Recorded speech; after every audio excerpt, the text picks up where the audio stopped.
mindfulness has got two fundamental processes in it. The first is what we're calling awareness, being aware in the moment of what's happened. Become aware that you're listening to Peter. That's a present moment. So that's a present moment, aware of it. You're also aware of what's happening, looking at the body sensations you're experiencing and your two ways that you think, image thinking and talk thinking, and the feelings, and you becoming aware of what's happening there. So that's one part of it, bringing that awareness. The other half is what do we do with what we find? And we call this part of it equanimity or subjective allowing. So there's external reality out here, the conditions, the people, the situations. That's objective reality. And inside, there's subjective reality. Subjective reality is basically what's happening to our sensory system. How has it been activated by objective outside reality? And equanimity, or this allowing, has to do with managing our sensory experiences, our sensory reactions to the external objective conditions. See, there's some confusing on mindfulness and equanimity. People say, well, how do I balance accepting what people are doing versus just allowing it to be, versus them, me stopping them from doing harmful things? Like, how do I find the balance between this? Well, the good news is this, that there is not really a fuzzy line here, because the line goes like this. We passionately work to change what can and should be changed of objective reality, difficult people, situations, conditions. We do everything we can to change those in accordance with universal values and for the good of person kind. That's what we do when we find difficulty in relationships and where we work and wherever we are.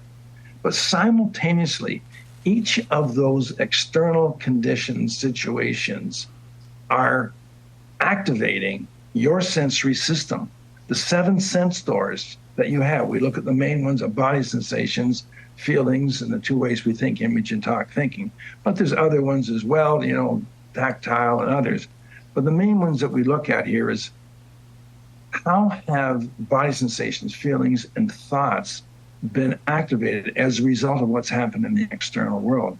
So we simultaneously then learn to internalize and observe what's happening to our body sensations. Do we have something that's tightening someplace? In which case we infuse it with that let it go experience. Do we have feelings that are starting to be negative and maybe even anger's coming up?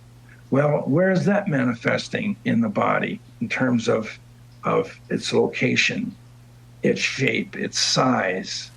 We look at intensity of it, right? Remember we taught you that.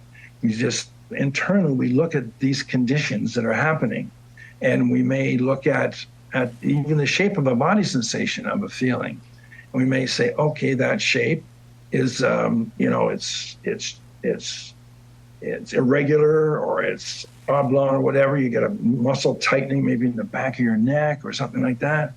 And so we just infuse this awareness of that shape of that, and we just watch it and infuse it with observation. Is it getting bigger? Is it getting smaller? Is it staying the same? We have put our conscious energy into just observing the activity of that reaction, thereby lessening the energy, the conscious energy that would be going into resisting this moment. Remember, we shared with you that resistance, what we resist persists. And when we are not conscious enough of what's happening, say, just at the feeling level, then we are going to struggle with pushing back in this situation, and we're not going to bring our A game, because this is where emotional hijacks happen, in here, right? So we will then maybe look at a thinking process where we've got thoughts arising as a result of this condition that is happening. Oh, why do they always have to do that? She never does this. Why do they always treat me this way? I wish I could, all of these So you're learning through your formal mindfulness practice just to watch thoughts arise and pass away, arise and pass away. When we do not get driven and attached to them, they do not stay in the system. And we start to cultivate this awareness of we can watch our thoughts arise and go, and they don't own us anymore. If we don't know we're having a thought, it has us. When consciousness can observe it and just let it go, then we don't get pulled into the reactions of what these difficult people, situations, conditions will be bringing us. And it's the same with feelings, thinking, and body sensations, where we're looking at the reaction that's coming from the external world, and inside we're applying this, letting it be here. Thereby, that keeps the upper brain online, so we can now bring it optimal, taking charge of what needs to happen to relieve suffering on this planet. Let's summarize this riff on marketplace, mindfulness and equanimity, allowingness, let it be. Let's summarize this with a little quote from Jacob Needleman from his book called A Little Book on Love. He says, at the core of the great traditions of the world, we're advised not to seek to destroy negative emotional reactions, but to allow their existence within the light of our free awareness. There is a discipline involved here, what we're calling equanimity training or allowingness training through mindfulness. This is a skill of intentionally relating to our emotions without, on one hand, seeking to suppress them, or on the other hand, indulging in their expression. The theory behind this discipline is, in part, mindful awareness, or pure seeing, we call it without that PFP ego, can conduct the power eventually to free the human psyche from the pain and disorder of the egoistic emotions. Remember, we talked about this PFP drivenness that we are hardwired to have through nurture and nature. This is especially necessary when confronted with anger or aggression or other negative external negative situations. But whether or not we are engaged in such a discipline, and whether or not we envision for ourselves an approach to the ultimate goal that these traditions speak of, the first step along these paths is worth taking very seriously for anyone searching for meaning and happiness beyond the level of just physical or social satisfaction. This first step involves the cultivation of an attitude toward the emotions that is not common in our society, namely, that they are not us, that they are processes which have the authority in our lives that we usually give them. I've shared with you in other resources. We are not our feelings, we're not our thoughts. They are excellent sensory messages coming into us through the ages to keep us alive and reproducing, but they're not who we are. We are the consciousness, the awareness, the presence in the moment. They can be experiencing them. That's where true freedom lies. Now let's just give you, and I'll read from our book now, a true story of a situation that I was involved in where I did my best to apply equanimity, allowingness to a negative situation that had potential to be quite dangerous. So then, here's that story. Equanimity on the run. So for a time in my career, I'd mentioned earlier that I did community development work with Indigenous peoples, communities in Northern Ontario and the Yukon. During this time, I developed many deeply meaningful relationships and received, many invaluable teachings from really highly evolved healers and elders. Through my 25 years of living, volunteering, and working in these communities, I was honored to be entrusted with many groundbreaking social and healthcare projects. One major project was to help a violently divided community come to terms with the distribution of millions of dollars of revenue from a large land claim settlement with the federal government. It was a reimbursement for land that was to be used for a highway to be built through the reserve, and of about, 500 members, I guess. I was retained by the band council to help mediate a dispute between two groups in the community. The settlement was to be divided equally among all band members. A small group of 50 or so, however, said that they didn't want to include older members and their children who had lost their status because they had married a non-native. So one evening, I facilitated a large community meeting because I was contracted by the band council, who had been elected by the majority of the members, who supported the rights of these disenfranchised members.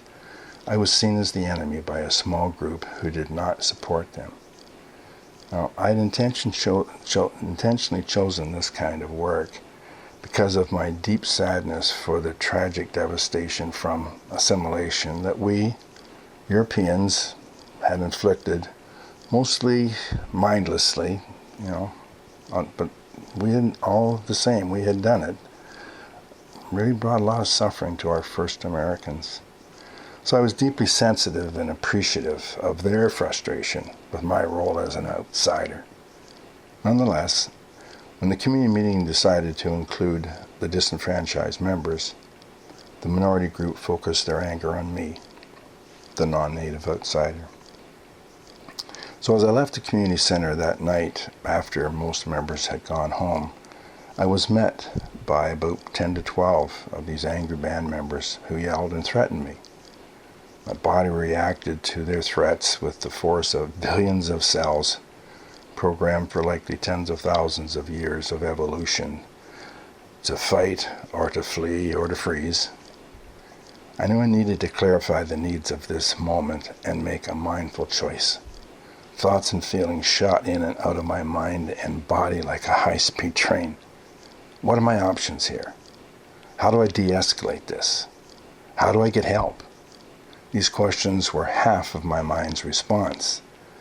I applied the other 50% of my conscious energy to observe and intentionally, as best I could, subjectively allow what was happening, catching and calming myself. It wasn't pretty inside, I'll acknowledge it without any hesitation. But as best I could, I reminded myself how my filters of being out of control were likely contributing significantly to my fear, and mindfully reframed that thought as best I could. But also, in addition, there was a true threat here. So as I started to respond feelings to feelings, and made some neutral, empathic comments, I mindfully, silently intended calm and peace for the band members and me. I stayed aware of the changing intensity in my chest, my dominant arm. When I get into a fearful situation, my dominant arm goes a little bit weak. I can actually experience it.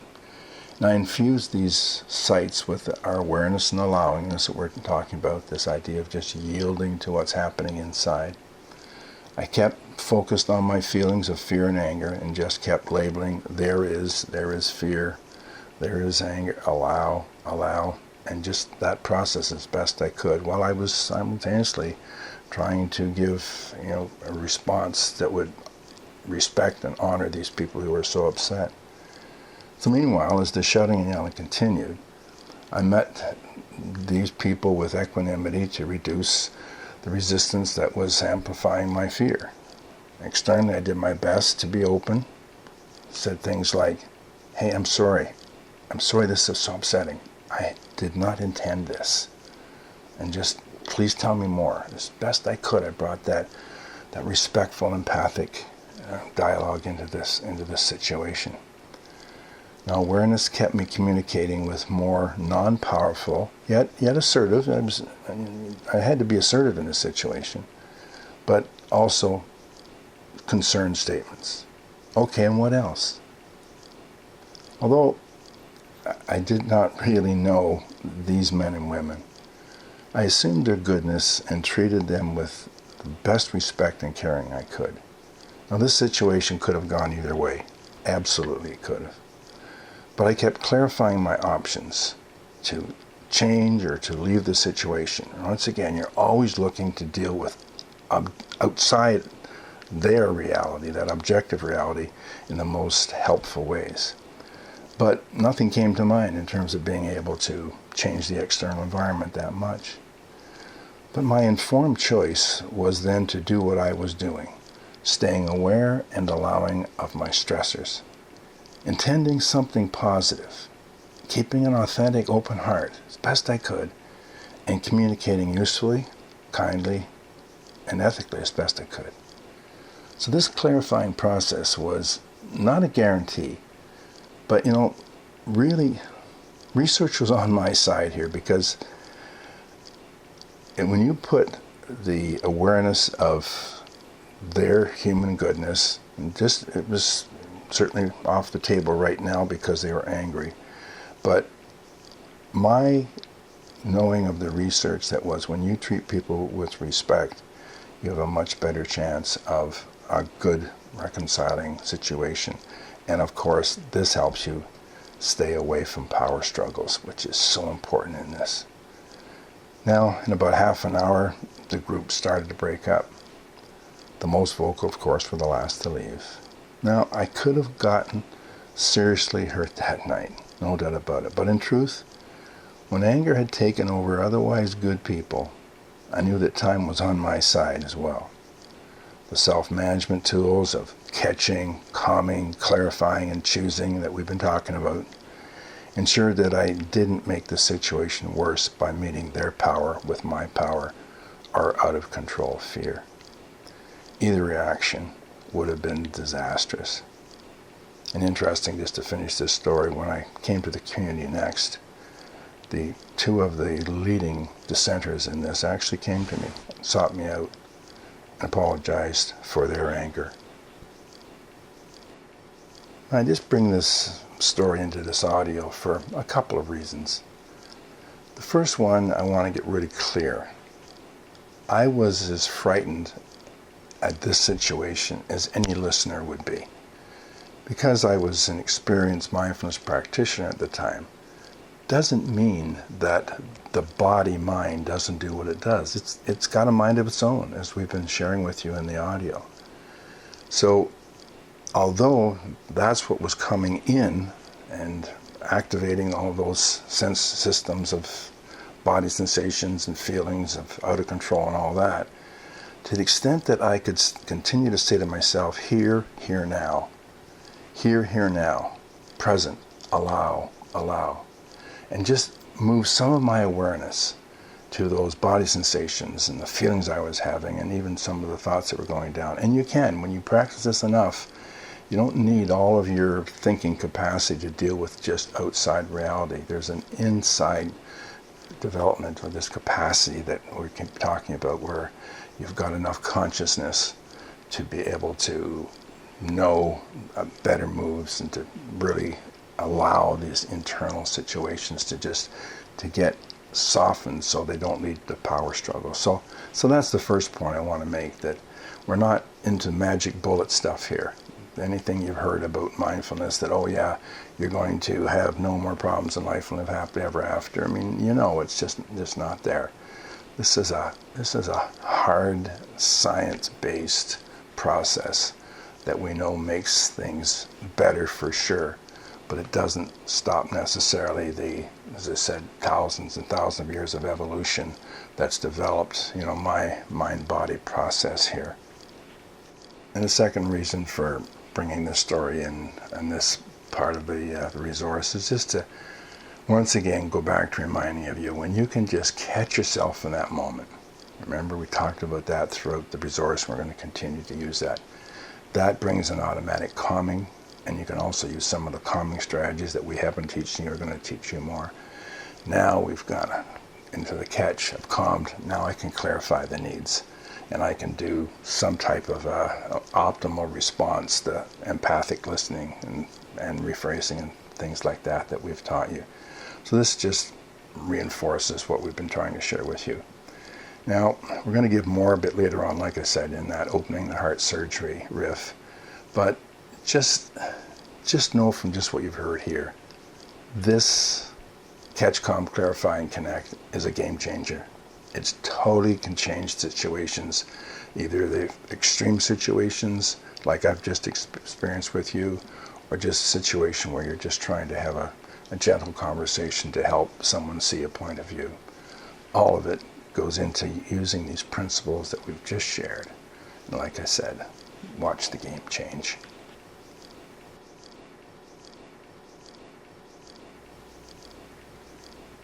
As mentioned when we started, equanimity is a game changer.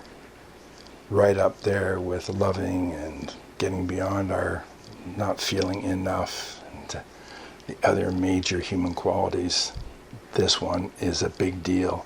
We so encourage you to practice the skills that we're teaching you and to reflect on this vitally important, necessary part of your growth process to be happy and to help others reach their full potential for happiness as well. All right, to be continued.